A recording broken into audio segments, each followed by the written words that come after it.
Good afternoon, friends. Welcome to another Word of God. Average Folks in the Afterlife, number 34. Continuing on with my life after death, memoir from heaven, with the voice being Eric Medhus through a channel. And just moving into the phase of his journey where he is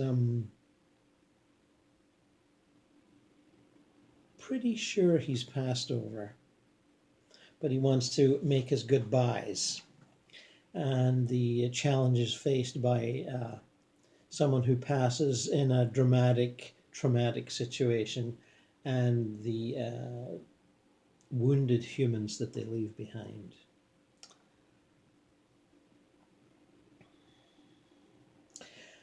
I knew that I needed to say goodbye to my family and friends. Technically speaking, my goodbyes weren't really goodbyes. I just wanted my family members and friends to know that I was okay, that I still existed somehow, and that I appreciated all they'd given me. I felt like I had done them wrong in the sense that I didn't give them a chance to say goodbye. I was ready, but they weren't. That's where I kind of fucked up. Looking back now, I realize that I was already helping people when I was saying my goodbyes. Connecting to the people I love became easy after I died. The emotional distance I had at the beginning that I found so damn useful disappeared with that body bag after it was zipped up. I didn't need that distance anymore. In a way, it was great because now, as a spirit, I not only had those 5 senses that we all talk about so much, but I also had this whole other palette of emotions that I could use to reach out and connect. I could sense people's feelings and hear their thoughts. I realized this new power was coming from me and that it was a natural sense, just like sight or hearing or smell, but unique to my new plane of existence, whatever that was. Because I could tap into each one of my family members and friends' feelings and thoughts, I decided to tailor every goodbye to how each person would have liked to experience it and what would be best for them. They couldn't see or hear me, but I hoped that somehow it would soak in, and it turned out that it did. It wasn't like I was stuck with just picking up the phone and going, "Hey man, I love you. Take care, bye." Or like I stood in front of them with a bullhorn and shouted. I just sat next to them and talked, since they processed everything I said energetically. And then I could give them the sensation or gut feeling that everything was going to be okay. I told each of them that I loved them, that I was leaving, and that I was going to be fine.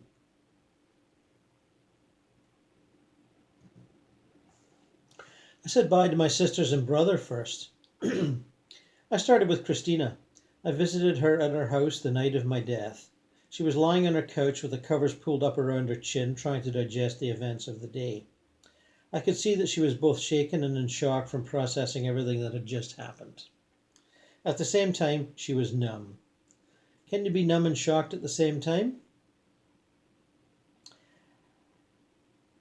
Christina wasn't angry with me right after my death, though. That would come later. It was fucking horrible to sense that from her when she did. She felt some remorse too, but right before my death, I texted her to tell her that Mom had given me her old iPhone and I was so proud and excited. But she felt a little annoyed with me and didn't text me back. That would have been the last time I talked to her. Because she was the oldest, I also thought of Christina as Miss Fix-It, but not in a bad way. She cares for everyone like it's her responsibility, but she loves doing it.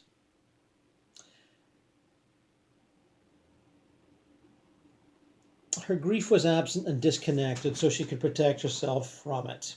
That absence was like a wall around her, so it made it hard for me to get close to her. I also realized that if I did, it would make things too real for her, that she would shut down. I had to use the happy memories of things we'd done together so she wouldn't concentrate just on what had happened and get overwhelmed. Once I was able to reach Christina through those memories, I sat beside her and told her all the things she'd taught me. That's what I did with everyone when I said goodbye to. I told them what I'd learned from them. With all my sisters and my brother, I learned that whatever they got on my nerves or when I didn't feel like they were in my corner, that it wasn't about me. It was about their own shit. I think that's how it works with pretty much everyone, you know? Anyway, with Christina, I told her that she taught me how you have to protect your heart. You can't always walk around with it fully exposed like I had. Some people who would protect their hearts are misunderstood. They're seen as cool or aloof, but they can still feel deeply, as Christina most definitely does. After Christina, I said goodbye to my sister Michelle. I remember that right after my death, she was pacing in front of my mom, who was sitting on the couch in our living room. Then Michelle announced that I was in a better place and walked off. I guess that came from her denial. Later that night, I went to her apartment and sat down next to her on the bed.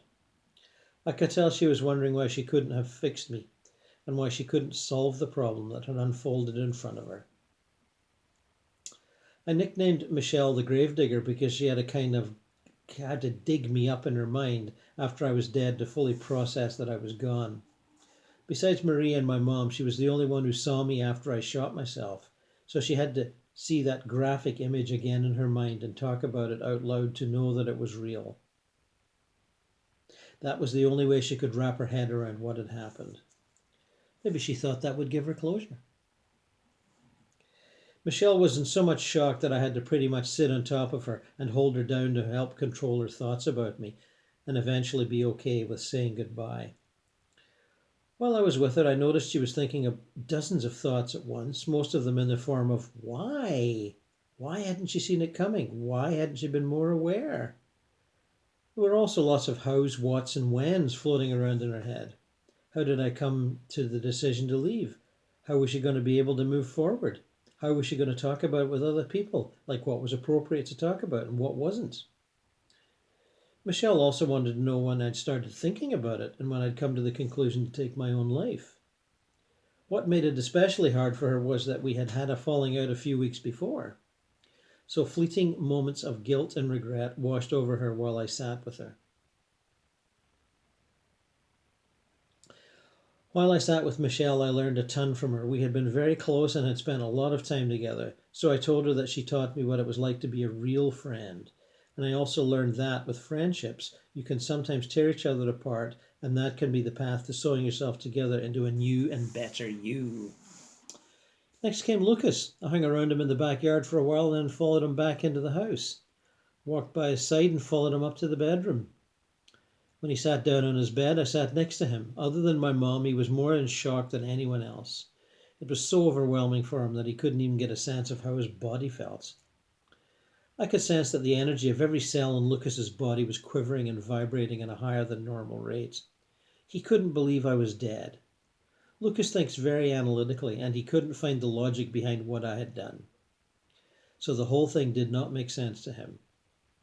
One of his thoughts was, if Eric can do this, then anyone can. This made him question the concept of the value of life. I tried to calm his body down so that his cells wouldn't vibrate at such a high frequency so that he would feel okay again. He was numb.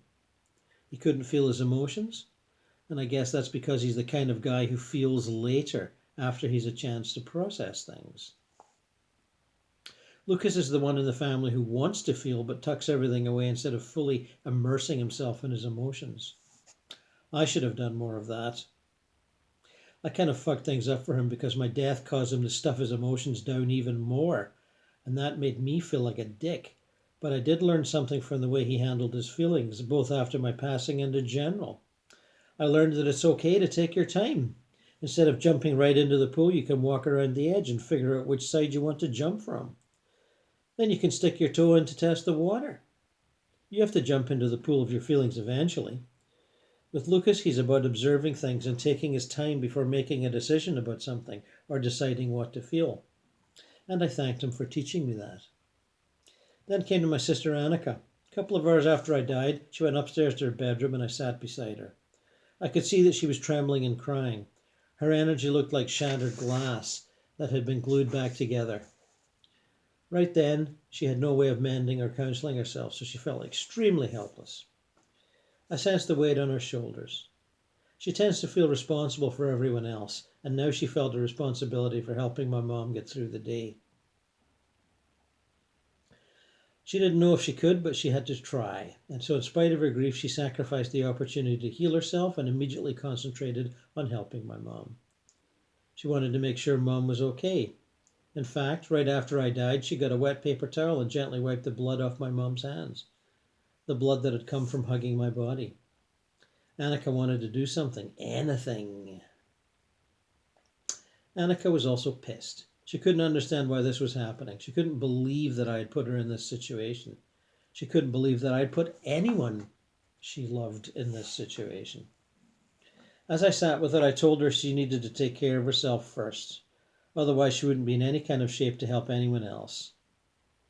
Taking care of herself meant that she had to love herself enough to put her own needs before anyone else's. That's how it works for everyone, not just her. I also told Annika that I wish I had taken better care of her, my baby sister. She was always wiser and more collected than I had ever been. That made her seem like she didn't need anything from anyone, including me, but now I see that she was just putting on a brave front. She tries to be strong for everyone in the family, but she's more fragile inside than she lets on.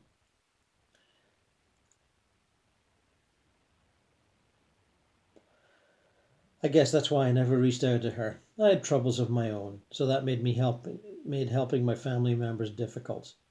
It kind of made me a selfish asshole sometimes. Depression can do that to a person. From Annika, I learned that you can't carry everyone's burdens like I had done. Not only had I carried other people's burdens sometimes, but I also carried my own alone. I could have reached out to somebody so that they could help me carry my load. I thanked Annika for teaching me that, and I hope she continues to learn to lean on people that she loves when she needs to. Next came Auntie Terry. Poor Auntie Terry. She lives in California and doesn't know her way around the city. And she was the one who drove my mom and Michelle home when Maria called them to let them know she'd heard something that sounded like a gunshot. Then when Maria screamed into the phone after seeing me dead, things got crazy. I don't know how she kept it together enough to get home. She almost seemed like she was out of her body. All that day and for a few days after my death, Aunt Terry handled pretty much everything. She was the one who was in control. She arranged for the cleanup crew to come over. She helped us choose songs for the funeral. She even helped figure out what to write on my grave marker. Aunt Terry was used to being in control of everything. She's usually pretty fucking good at it too, but this was one time when things didn't go according to plans. Don't worry, I'm getting to the point soon. This is just the backstory. So on the day I died, after the cleanup crew left, Aunt Terry lay down on one of the couches in the den and went to sleep. While she was dreaming, I felt her sorrow. She felt so bad that she hadn't been able to convince me to go out for lunch that day with everyone. She thought that maybe if I'd insisted, if she had insisted, then I'd have gone with them, and then I wouldn't be dead. How could she live with that? I told her that I was okay and that I was free. That was my goodbye to her. With Aunt Terry, my goodbye was about cutting her loose. That's how she understands a goodbye. You take a person to the airport, drive them to the passenger drop-off lane, give them a hug and say, have a good trip. Then you drive home. One thing I learned from Aunt Terry is that sometimes you have to run away in order to find yourself. She'd done that when she was young. She'd left home to escape her abusive parents, and by doing so, she had been able to build a life for herself and get to know the person she was with the pain peeled away. So she taught me that running away isn't always a bad thing. You sometimes have to leave the situation to understand who you are, and that takes courage. Then I said goodbye to Uncle Jim. I love Jimbo. Uncle Jim tried to teach me how to fish, but it didn't work out too well because I was too fucking impatient. I wanted to catch a 15-pound bass a few seconds after tossing my line in the water, but to be honest, I think I'd only caught one fish in my life and it probably weighed under a pound. Looking back, I'm glad he tried to teach me all the same, though. I didn't visit Jim till a couple of days later. He was at his apartment, sitting out to the back porch, smoking. He looked detached, disconnected from everything. I knew he was far too removed from the world to feel my presence. But I sat next to him in a chair, and even though he was shut off for everything, Jim was still consumed with sorrow. which is weird for him because he's not a big feeler. He was so confused. He kept thinking over and over again, was this really the news? Is this all real? Things didn't sink in for him until much later. That's just how grief works sometimes. I thanked Uncle Jim for all the things he taught me. He never puts his foot in his mouth, so that taught me that it's sometimes necessary to bite your tongue. He has a lot of integrity and a strong work ethic, and that's taught me that there are things you have to do in life because it's the right thing to do, even if you don't really want to. Sometimes you have to do some really fucked up shit. Sometimes it's boring, or it's a grind, or it's uncomfortable, but you have to do it and get through it all the same. When I was with Uncle Jim, I said goodbye to Aunt Laura too. She was nervously pacing in front of him, chain smoking. She liked her cigs. I wanted to comfort her, so every once in a while I'd get up from my chair and walk along beside her. She was out of control, full of panic and shock at the same time. I thought she was about to explode. She was also scared because she thought if this had happened to me, who'd be next? She's pretty morbid and thinks about death a lot anyway. Aunt Laura was my friend, my confidant, my smoking buddy. Sometimes she'd sneak me a cigarette now and then, warning me not to say a word to Mom and Dad. Both of us didn't want to get busted. In Aunt Laura, I saw myself, misunderstood. Once I was out of my body, I learned things about her that I didn't know when I was alive. I could see all the struggles she had gone through, and I commiserated with her because my life had sucked too. But then I thought, if she got through them, and her struggles were darker, tougher, then why couldn't I get through mine? I didn't yet understand that my struggles on earth were part of my larger purpose. But from Aunt Laura, I still learned what strength is. I thanked her for that and said goodbye. There's plenty more of that, but I think you get the general sensation. It's very visceral, very real, very in your face. And I think that's a good thing. Trying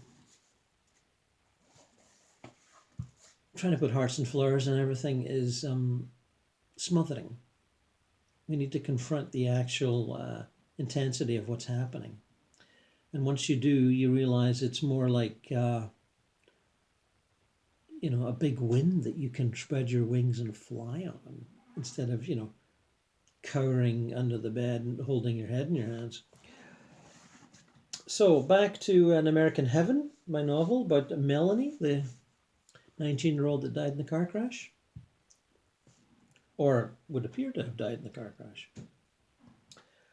She's in the hospital, remember? I was sitting on a couch in a little room at the end of the corridor, by a window looking out onto the parking lot, thinking over all this, when Allie walked in, doing her usual, "Hey Mel, what's happening?" routine. She sits down beside me and starts on about her hair and how she doesn't like it like this. What do I think? And I just scream. After all I've been through, I just can't take. "Allie," I squeal, "you're dead. You got cancer last year."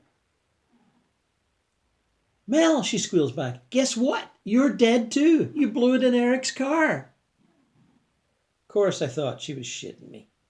I was no more dead than what? I sure didn't feel dead.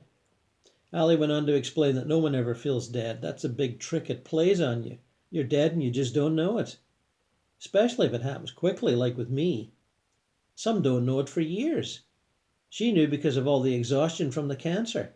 Suddenly, one morning, she felt like 100 times stronger. She knew she couldn't be sick anymore. She felt so good, so she just had to be dead. It didn't make any sense, she knew, but that's how she knew.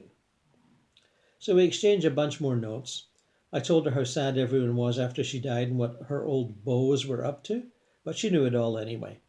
It was just like she'd never been away. Like when Sonia went to stay with her aunt in Italy for over a year, but emailed every day and didn't miss a thing. So you guessed it. Allie takes me to heaven and I settle down and live happily ever after? Well, not really. It was really cool, like the place she took me to, a bit kind of suburban shopping mall-y, like way too much redesigning a den and not nearly enough party till you puke. It was heaven enough for her, but Allie always was getting her hair done and shopping with her mother. After staying at a youth hostel place for a bit, I confronted her on it. Her guardian angel lady had just finished with one of her inspiring pep talks, which Allie just seemed to lap up. Substitute mother figure, I thought. And I blurted, "Allie, I gotta get out of here. It's driving me crazy." She was like, "Well, okay, what do you want me to do?" "I don't know," I yelled. "I got a life to live and this place makes me feel dead already." And she yells, "You are dead, you stupid bitch. Get used to it." I gave her the finger and ran out the door and down the hall, running past at least 2 guys I'd slept with in the past week just to try and feel normal again, catching up with the guide lady on the path outside. She turned to me like she was expecting me and said something about needing a little more challenge and excitement in my heaven life.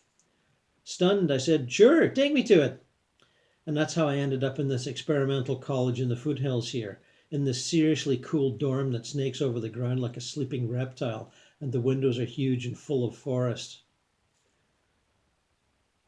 I was going to say that sort of brings you up to speed, but no, not really.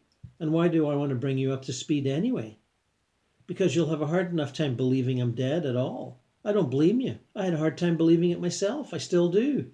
This whole myth that society makes you swallow about death and all that. 2 myths, actually, both equally wrong. The church myth and the science myth. The church one says only the goody-goodies get to go, and when they get there, it's all praise the Lord and piss on the devil. The science one says there's nothing afterwards, that it's all religious bullshit, crap dreamed up by churches to keep you in line, paying taxes and slaves to the church. And if you feel anything else, it's drugs or your brain needing a bit more oxygen, or a bit less oxygen maybe. To be honest, I could see the drugs argument a bit. Mushrooms make you feel like God, and everything else wildly alive and vibrating like crazy. Every kid in the world knows that, and all those Woodstock types do too, if you can get them to admit it. Eric's Uncle Dennis, who only came once to visit, riding his Harley all the way from Arizona, told us. He took us for pizza and said, like he was talking about the weather, "You kids doing psychedelics yet?" I had the feeling if we said no, he'd have said, "Why not?" But we fessed up, at least I did, and Eric meekly followed. His next line, "Did you ever bawl high?" really embarrassed Eric, as he's not like a sexual guy, but it got me interested, though I tried to act dumb. I wondered if maybe he was making a pass, but he didn't seem like the type, the horny type. He seemed like he had had his hormones balanced back in Arizona.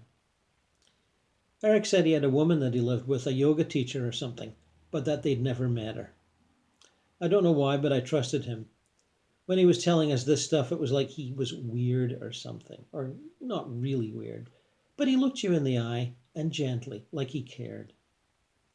There was a couple of times while we were there, munching away, that I swore he was reading my mind. He seemed to anticipate just what I was going to say, somehow, but, never used it to get one up on me, We explained we were buddies, not lovers. Dennis said we ought to be as our vibrations matched up good or something. I laughed and told him not to go all Shirley MacLaine on us. He laughed too and said he wasn't, just that we made a good match. But hell, it was none of his business anyway. He shouldn't have butted in. He said old hippies were like that. I'll never forget what he said then. We're just dying to get the kids on our side before they get irretrievably jived by the mainstream culture.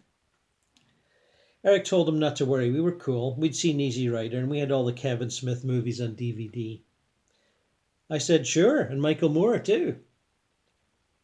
Then we got into movies. He said how they lived way out there and couldn't get into town much but collected video off satellite. I told him he kept reminding me of that wingy hippie couple in that David Russell film, the one before Three Kings, where the guy goes on a pilgrimage to find his birth mother and they wind up in New Mexico or Arizona in some totally crazy situation, but he hadn't seen it. For ages afterwards, I imagined his woman to be the Lily Tomlin crazy in the film.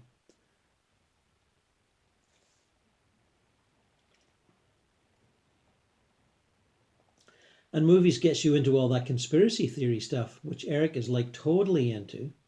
Got all the sites bookmarked. You know that kid that got all the secret shit out by using FOI Act? The Vault guy? Emails him regularly, stands up and reads bits from the wilderness in history class. Drives his father crazy at supper arguing about shit. His dad reads the New York Times and just won't accept that half the writers are CIA assets, or were once. He drives him even crazier by saying shit like, well, at least they're not operatives. Eric really opened up with this. It's his bag, as Dennis said. All that hippie talk, it's so cute. I wished he was wearing his police state t-shirt. I'd have been so proud. But Dennis rolled into town on short notice. Well, no notice, actually. Just sort of appeared at the door and freaked his dad out. They hadn't spoken in years. Some kind of falling out over the Reagan years. Support for the Contras, or the opposite, or something, I can't remember. Even Eric had to research it. Before our time, don't you know? Oh yeah, I remember now. Eric tracked it down. The agency was smuggling crack into East LA and using the profits to arm the death squads. And wouldn't you know, the guy that exposed it lost his job or got demoted to counting the staples on Sundays and holidays. Way the cookie crumbles, dude. Unless you're connected by the tongue to the asshole, like Dennis said. Man, that guy was so cool. Is so cool, but I'll get to that later. Which brings me back to the Woodstock types. Dennis was the best example of that kind you can get to talk. Eric's dad, Brian, and mine, Larry, they're the closet types. Got scared straight way back when and won't admit it, neither of them. Brian's a corporate lawyer, Larry's real estate. Driven talents, the two of them. And both, weirdly enough, come back from their wanderings and married high school sweethearts. One a kindergarten teacher and the other a nurse. Larry spent 3 years living alone in a cabin in the woods in Oregon, hunting, growing veggies, chopping down wood. Can't get him to talk about it now. Why he did it or why he stopped. Won't budge no matter what I say. Mom says he just wanted to be like Thoreau. Wrong coast, I tell her. Wanted to get away from his parents, she whispers. He once made a joke about ending up like the Unabomber, but that was as he was walking out the door with the dogs after a couple of belts of wild turkey on New Year's, and that probably doesn't count. Shit, I can talk. I was cooked myself, then away to a party. And who knows about Brian? Eric sure doesn't. It's not for lack of trying. Eric wonders if he got turned off with the Kennedy coup. I say, no, he's way too young. Couldn't have been more than 10 when it happened. More like the Vietnam thing. Doesn't he demonstrate, or didn't he? We think he was in Canada at the time. Mom says, you get him loaded and he can talk French like a native. I say, right, your dad loaded? Like when? Mom says he helped smuggle Canadian pot into Maine for the anti-war movement. And he got caught? No. Made so much money they argued about splitting it up and someone got hurt. A draft dodger? Drug smuggler? No. He got a teaching job in some small college in the boonies, all legit. My dad went to college too. Thesis on the Transcendentalists. I'm proud of that. Then Thoreau in the woods, then corporate law. How weird is that? Oh yeah, fit my mom in there somewhere. The nurse with the wound. Wound she can't see, I say. Holy shit, am I ever rambling? Talking about the old days does that. But maybe it helps you to see the state I'm in now.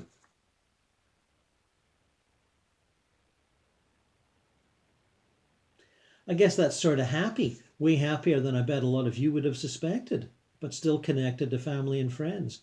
I know that sounds like, happy-go-lucky, the feeling groovy riff over and over till you feel like puking. And so suspect because I was not so easygoing on Earth. Yeah, a little Miss Neurosis with her creative outlets, more like. But a lot of that shit seems gone now. Not all of it, but like a lot of it. What am I now? Still young, still confused, still searching, but like way more at ease. Way more cool. And I mean really cool, not fake cool. I know what I am. I'm an American in heaven. And I'm here to give you the straight goods. No church crap, no science, lies, and you know what. No bipartisan subcommittees either. Just Americans hanging out in heaven. Or at least some Americans in one of the heavens. Sonia, that's the one who showed up at the crash site but got ignored by little Miss Stoner chick, tells me there's lots of heavens, not just the one I'm in. There's a kind of different heaven for everyone depending on what you expect and what you're comfortable with. Lots of hells and places in between too if you're interested. Sonia's seen most of them, and what she hasn't seen, Brad's seen. Brad's her partner, at least that's the way they act. They're guides, right? What I don't get is that they've got a guide too. Guides with guides too weird. But I haven't met her yet. Just heard how seriously cool she is. Sonia says a lot of stuff that seems pretty wild to me. I just kind of nod and listen, thinking I'll figure it out one day. Like there's a lot of forgiveness and backwards and forwards in time and stuff I just don't get. Don't even want to think about it. You know how many, like, criminals are wandering about here? Unbelievable. On their best behavior, too. If the punishment fits the crime, as somebody said somewhere, then that little truth sure doesn't apply here. Sonia says punishment is for Earth. I asked how does it work then, with all these crazies walking about? Not that they're crazy now, but when you hear about what they did. She said it's when we go back that we make our reparations. That's like sowing and reaping, right?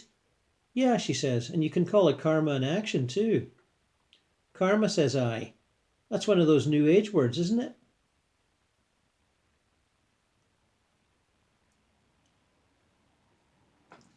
Yeah, one of those new age words. So, young people after death. Not that much different.